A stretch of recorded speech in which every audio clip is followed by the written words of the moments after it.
Assalamualaikum warahmatullahi wabarakatuh. Saya Anissa Yuliani dari kelas 11 IPS 1. Di sini saya akan menyampaikan sedikit tausiah tentang kehidupan sosial. Puji syukur kita haturkan kehadirat Allah Subhanahu wa taala karena dengan limpahan rahmat dan karunia-Nya kita masih diberikan kesehatan hingga pada hari ini. Salawat serta salam tetap kita curahkan kepada junjungan kita Nabi Muhammad SAW karena atas perjuangan beliau yang telah menyiarkan agama hak, yakni agama Islam, agama yang diridhoi oleh Allah Subhanahu wa taala. Semoga senantiasa kita semua termasuk ke dalam umat-Nya yang diberkahi. Amin ya rabbal alamin.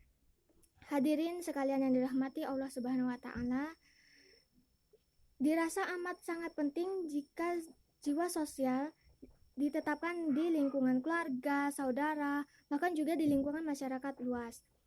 Karena dengan jiwa sosial maka akan terjalin sikap saling peduli, tolong menolong, gotong royong, dan juga kasih sayang. Sehingga seseorang yang membutuhkan bantuan kita akan mendapatkan kemudahan dan jalan keluar. Apalagi di tengah pandemi seperti ini, pasti banyak sekali di luar sana yang sangat membutuhkan bantuan kita dan banyak sekali yang terkena dampak akibat pandemi ini. Nah, maka dari itulah mulailah dari sekarang kita tanamkan, kita tumbuhkan jiwa sosial tersebut di dalam diri kita, mulai dari keluarga kita. Seseorang yang mempunyai jiwa sosial maka akan tertanam rasa senasib dan jiwa yang peduli terhadap sesama. Bila kita berada dalam keadaan yang berlebih, maksudnya kita punya harta yang lebih untuk disedekahkan, maka hendaknya kita menjadi orang-orang yang murah tangan. Nah, sehingga sedekah yang kita berikan kepada fakir miskin dan orang muslim dan saudara muslim kita yang sangat membutuhkan dengan rasa ikhlas, maka perbuatan ini akan mampu menghapuskan dosa kita, dan kita juga akan mendapatkan pahala dan balasan yang melimpah dari Allah Subhanahu wa taala. Suka memberikan sesuatu yang lebih kepada orang yang membutuhkan sama halnya dengan bagaikan air memadamkan api.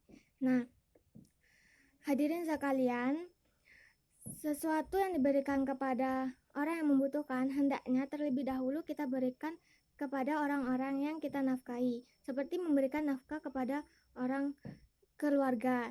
Nah, sesungguhnya sedekah itu sangat utama, meskipun harta yang kita miliki hanya sedikit.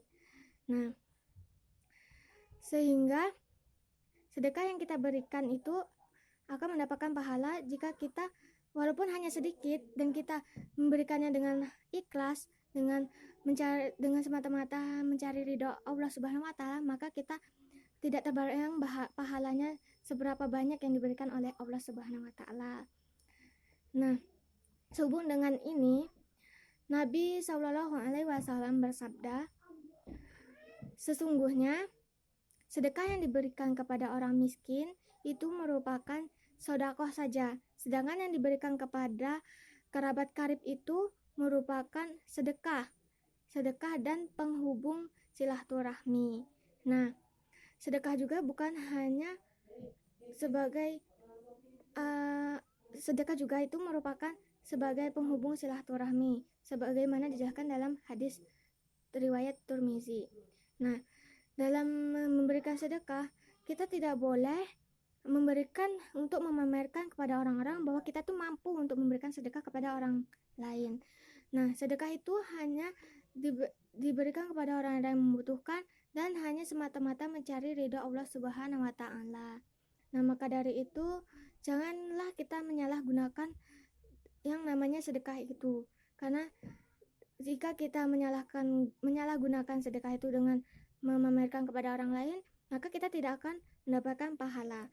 Nah, jika kita bersedekah dengan ikhlas dan dengan tulus, maka kita akan mendapatkan balasan yang setimpal dengan apa yang kita berikan kepada mereka, dan itu juga akan sangat membantu mereka yang sangat membutuhkan bantuan kita.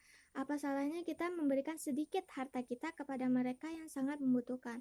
Itu tidak akan mengurangkan sedikit harta kita karena Allah akan membalasnya. Nah, Maka dari itu, hanya itulah yang dapat saya sampaikan. Mohon maaf atas kesalahan dalam mengucapkan apapun itu, dan dalam penyampaian saya mohon maaf.